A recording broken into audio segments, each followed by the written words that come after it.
తెల్లని పాలధారలల్ల పల్లె తెల్లారుతుంటదిరా గుళ్ళోని గంటలు కాడెట్ల మెడలోన జంటగా మోగుతూ ఉంటాయిరా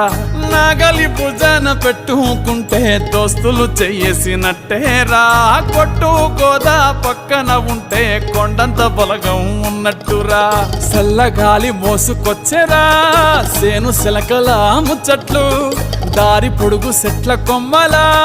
రాలుతున్న పూల సప్పట్లు గట్టి మోపులు కాల్వ గట్టులు చెమట సుక్కల్లో తడిసిన ఈ మట్టి గంధాల పల్లెటూరు దీని తీరే అమ్మ తీరు